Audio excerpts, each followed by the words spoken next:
You won't believe guys అసలు ఈ plant ఎట్టుందో చూసారా అసల ఎంత కారస్తుందంటే ఆకులు రాలిపోయి ఒకవేళ ఆకులు వస్తే బడసంగా జీడ, ఫంగస్ ఏందేందో వచ్చింది ఏడాడ చెత్త అంతా దీనికి వచ్చింది రోగాలు.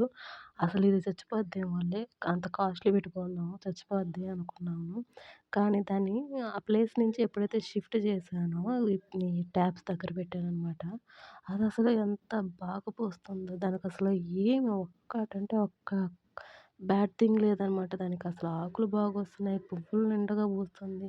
అసలు ఈ కలరయితే మీరసలు నమ్మరసల. ఇది కెమెరాలో ఇట్టుంది గానీ, మామూలుగా అయితే అసల బ్లడ్ కలర్ అసల. చాలా గులాబీ ఒక పక్కకు రాదు దీని కలర్‌కి. మీకే ఎక్కడైనా ఈ ప్లాంట్ గాని దొరికితే నేను హైలీ రికమెండెడ్ చేస్తాననమాట ఇది. అంత బాగుంటది గాయ్స్. కానీ ఇది సరైన ప్లేస్‌లో పెడితే చాలా బాగొస్తదనమాట. సో, నాకు ఇన్ని రోజులకు సరైన ప్లేస్ దొరికింది ఈ ప్లాంట్‌కి. సో, ఇదైతే చాలా బాగా పూస్తుంది గాయ్స్. నేను హైలీ రికమెండెడ్ దీనికైతేను. రోజు అసలు మెయిన్ ఏందంటే ఈ ప్లాంట్ నేమ్ నాకు తెలీదు గాయ్స్. మీకెవరికైనా తెలిస్తే నాకు కామెంట్ చేయరా ప్లీజ్? అండ్ ఆ ఫ్లవర్‌కి ఒక లైక్ ఏసుకోరా ప్లీజ్?